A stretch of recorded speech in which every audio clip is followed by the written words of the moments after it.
Assalamualaikum warahmatullahi wabarakatuh. Bagaimana kabarnya Sobat Biologi hari ini? Semoga dalam keadaan sehat walafiat dan juga lindungan Allah Subhanahu wa Ta'ala. Baik, selamat datang di perkuliahan histologi. Minggu lalu kita sudah membahas struktur histologis organ pencernaan.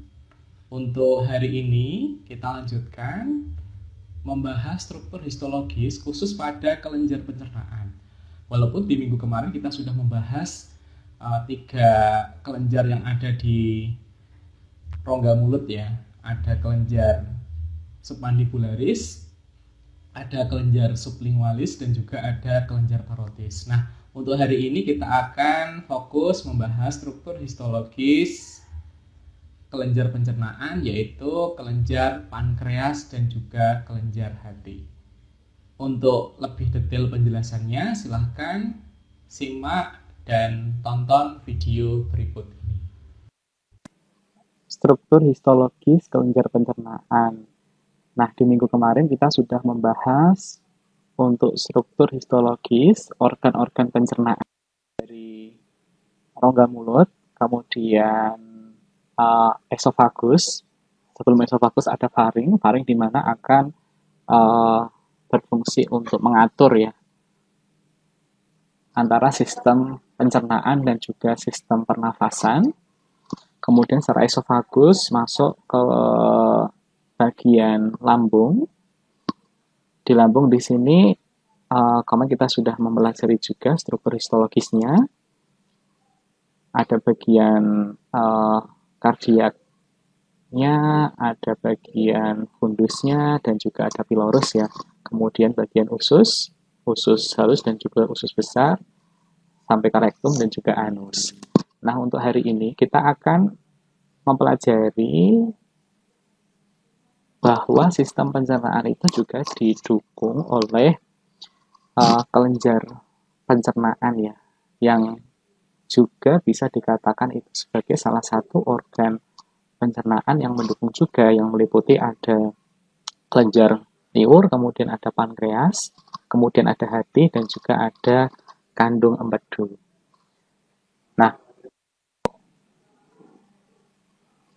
kelenjar saliva kemarin kita sudah mempelajari meliputi ada kelenjar parotis, kemudian ada kelenjar sublingualis dan juga submandibularis. Dan struktur histologisnya sudah teman-teman lihat di pertemuan sebelumnya. Hari ini kita akan lanjutkan membahas tentang pankreas, gitu ya. Teman-teman tahu bahwa pankreas juga memegang peranan sentral pada struktur kelenjar pencernaan, gitu ya. Bahwa pankreas ini berperan dua sekaligus. Dia sebagai kelenjar endokrin dan juga eksokrin, di mana dia akan menghasilkan enzim pencernaan dan juga hormon yang berperan untuk mendukung pencernaan yang ada di dalam tubuh. Nah, struktur dari pankreas itu sendiri, jadi ada bagian kepalanya, itu ya. Kepalanya di sini yang dekat ataupun menempel pada usus halus. Kemudian bagian yang ujung yang kecil ini adalah bagian ekornya atau tail of pancreas. Kemudian di pankreas sendiri ada ductusnya ya, saluran yang nanti akan membawa sekret ataupun hasil dari pankreas itu sendiri yang dikeluarkan oleh pankreas. Nah, kalau kita mencermati pada bagian struktur histologisnya, di pankreas ini ada bagian Paulau Langerhans, gitu ya. Ini. Kemudian juga ada sel-sel asinar. Nah, pulau pankreas dan juga sel-sel asinar ini nanti akan dipisahkan oleh kelenjar ikat ya. Biasa karena di bagian antara satu jaringan atau satu bagian dengan bagian yang lain biasanya dipisahkan oleh jaringan ikat.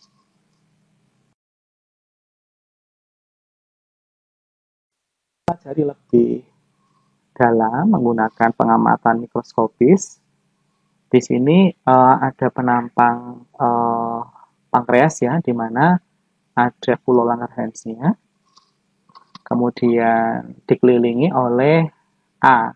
A ini adalah sel asinar. Kemudian ada D. D ini adalah ductus ataupun salurannya gitu ya. Kemudian ada V. V ini adalah blood vessel yang ada pada pankreas. Nah, kalau misal dilihat dari perbesaran yang lebih besar, ini kita lihat sel-sel asinar ini kelihatan ada inti sel yang bentuknya bulat gitu ya. Kemudian ada F-nya dan juga ada fibroblast ya di sini. Kemudian antar sel ini dipisahkan oleh jaringan ikat. Kemudian teman-teman perlu melihat bahwa antara pulau Langerhans dan juga sel-sel asinar ini memiliki fungsi yang spesifik gitu ya. Kelenjar endokrin di sini dipegang peranannya adalah oleh pulau Langerhans. Jadi pulau Langerhans ini nanti ada beberapa sel juga yang terdapat di dalamnya. Di antaranya ada sel alfa, kemudian ada sel beta gitu ya, yang akan menghasilkan hormon-hormon spesifik yang dibutuhkan pada tubuh manusia ataupun pada tubuh hewan. Sedangkan yang sel asinar ini akan memegang peran sebagai kelenjar eksokrin yang nanti akan mensekresikan enzim-enzim pencernaan yang akan disalurkan menuju usus halus dan akan membantu pada sistem pencernaan. Baik, silahkan teman-teman nanti bisa membaca lebih detail ya di buku histologi atau di bukunya John Kuera oleh Anthony Messer ya.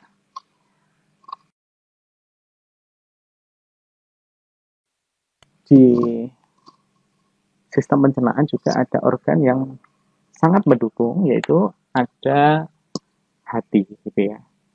Nah, di bagian hati sendiri teman-teman bisa melihat ini bagiannya ada dua lobus ya. Ada dua lobus, yaitu ada lobus dexter dan juga sinister. Lobus yang sebelah kanan itu lebih besar daripada yang sebelah kiri. Kemudian kalau digambar struktur secara skematis, bisa teman-teman lihat ada beberapa lobul juga ketika dilihat lebih dalam ya. Kemudian lobul ini di bagian tengahnya itu ada central vein gitu ya. Ada pembuluh pusatnya, pembuluh vena pusat. Kemudian pembuluh vena ini akan bercabang-cabang salurannya gitu ya. Ada cabang-cabang saluran. Nah, tentunya di sini juga ada beberapa bagian seperti ada saluran bile-nya ataupun ampadulnya. Dan juga ada bagian hepatik sinusoidnya. Kemudian ada sel retikuloendotelial. Kemudian ada sel hatinya atau dikenal dengan hipotosit. Dan ada 3 saluran cabang, yaitu yang pertama ada cabang dari arteri hepatika, kemudian ada cabang dari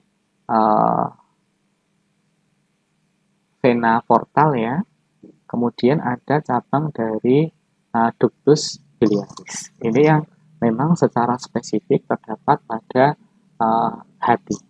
Nah, ini kalau teman-teman lihat di struktur histologisnya, gitu ya, yang di bagian warna ungu ini adalah inti sel pada hepatosit. Kemudian celah-celahnya itu adalah disebut dengan sinusoid yang memisahkan antara hepatosit satu dengan hepatosit yang lain. Kemudian di bagian salurannya, ini kalau dilihat dari struktur histologis, ada 3 saluran ya tadi ya, saluran cabang. Yang pertama ada ductus biliaris, ya, ductus biliaris yang memiliki inti sel yang lebih dominan gitu ya.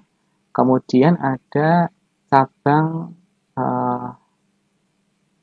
vena hepatica portalnya, ya.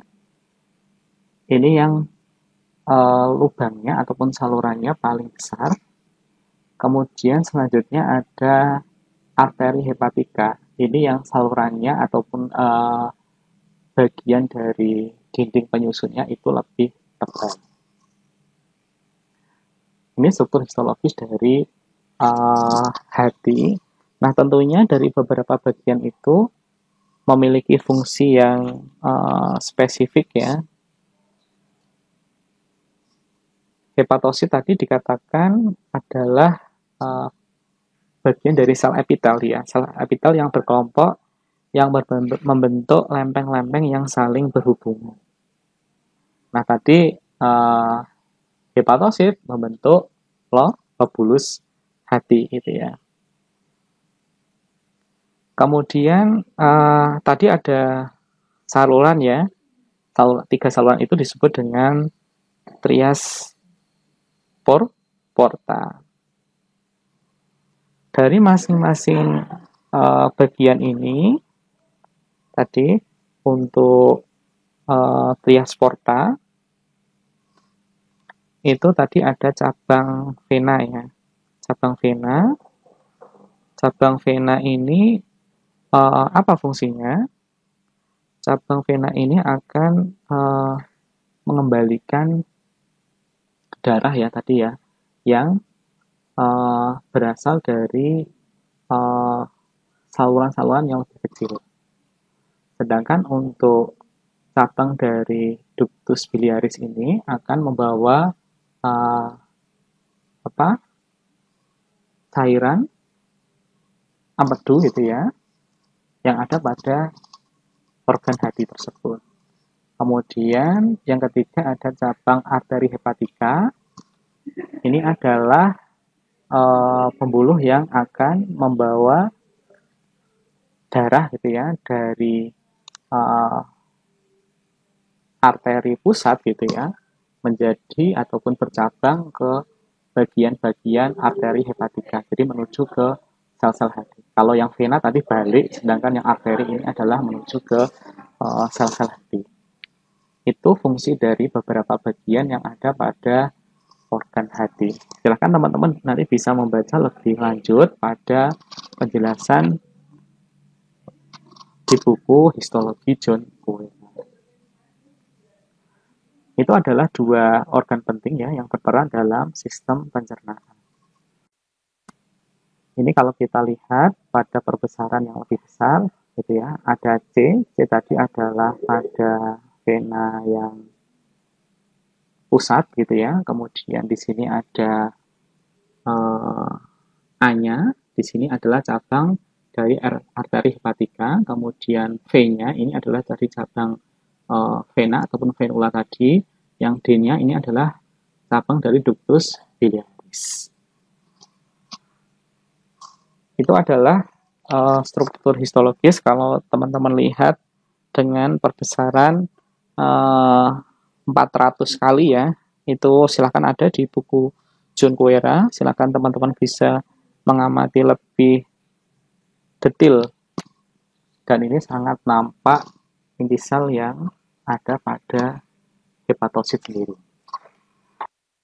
Kemudian ini adalah contoh penelitian yang berhubungan dengan struktur histologis sistem pencernaan, yaitu judulnya adalah potensi fraksi etanol dan etil asetat rumput laut coklat atau Sargassum duplicatum terhadap penurunan kadar malon dialdehid dan perbaikan gambaran histologis jejunum usus halus tikus IBD, yaitu inflammatory bowel disease. Jadi pada penelitian ini itu ingin menguji fraksi dari etanol dan etil asetat rumput laut coklat pada tikus yang kena penyakit inflammatory bowel gitu ya. Jadi pada penyakit ini akan menyebabkan kerusakan gitu ya pada bagian jejunum usus halus. Ditambah juga terkena radikal bebas yang berupa malondialdehyde. Jadi ada dua induksi. Yang pertama adalah adanya malondialdehyde dan yang kedua adalah adanya penyakit inflammatory bowel disease. Nah, bagaimana ketika tikus ini diberikan fraksi etanol dan etil asetat dari rumput laut? Bagaimana efeknya? Ternyata dibentuk ada beberapa kelompok tikus ya. Yang pertama adalah kelompok kontrol, yaitu tikus diberi minyak jagung steril 200 mikroliter sebanyak 1 kali dan diinkubasi selama 7 hari. Kemudian ada tikus juga kontrol inklusi IBD tadi ya. IBD adalah yang terkena penyakit tadi dibuat dengan pemaparan indometasin 1 kali 15 mg per kilogram berat badan yang diinkubasi selama 1 hari. Perlakuan ini bertujuan untuk membuktikan bahwa dosis ini dapat menyebabkan IBD pada tikus. Kemudian tikus selanjutnya adalah tikus ibu D dibuat dengan pemaparan indometasin 1 kali 15 mg per kilogram berat badan yang kemudian diinkubasi selama 7 hari. Kemudian kelompok yang tikus yang IBD tapi diterapi dengan fraksi etanol dan etil asetat sargasum duplicatum tadi. Nah, tikus IBD diterapi dengan larutan fraksi etanol dan etil asetat sargasum dengan dosis 100 mg per kilogram berat badan sebanyak 7 kali dan dilakukan pada 7 hari berbeda. Nah, ini adalah hasil dari preparat jejunum usus halus dari keempat kelompok. Teman-teman perhatikan pada kelompok A gitu ya, adalah tikus yang kontrol negatif. Ini adalah struktur jejunum yang normal ya.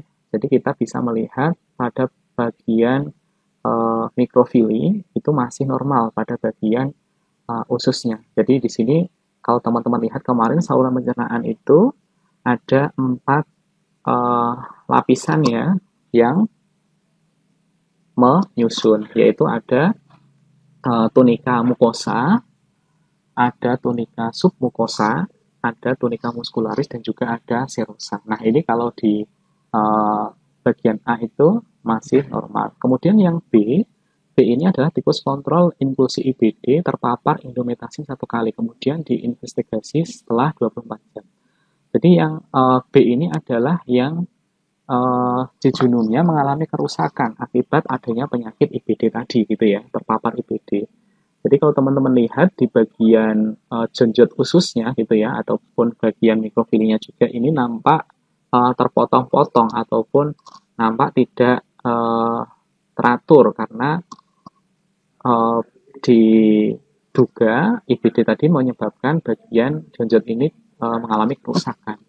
Kemudian yang C ini tikus yang sakit juga gitu ya. Ini tambah parah gitu ya. Tikus yang sakit terpapar indometasin 1 kali. Kemudian diinkubasi selama 7 hari. Ternyata setelah 7 hari itu bentuknya seperti ini. Bagian dari jenjot ususnya itu terputus-putus ya, kalau kita lihat ya di sini ya. Kemudian yang D ini adalah yang dilakukan terapi. Jadi yang tadi sudah terpapar penyakit seperti itu, kemudian diterapi ekstrak dari rumput laut coklat tadi selama 7 hari. Nah, hasilnya seperti ini. Jadi mengalami healing ya, ataupun penyembuhan di bagian jenjot usus. Jadi jenjot ususnya menjadi kembali normal. Gitu ya. Nah, ini diduga ekstrak tadi yang ada pada sargasum atau rumput laut coklat ini, rumput laut ini akan menyebabkan proses perbaikan jaringan, terutama pada bagian jenjot khusus. Jadi kalau di sini kita lihat ada bagian tunika, mukosa dan juga submukosa. Sekian penjelasan tentang struktur histologis kelenjar pencernaan, khususnya pada kelenjar pankreas dan juga kelenjar hati. Silahkan teman-teman bisa mempelajari lebih lanjut dan lebih detail terkait dengan struktur tersebut, beserta fungsi dan juga peranannya, dan juga penelitian yang berkaitan dengan organ pencernaan dan juga kelenjar pencernaan. Demikian dari saya, semoga bermanfaat.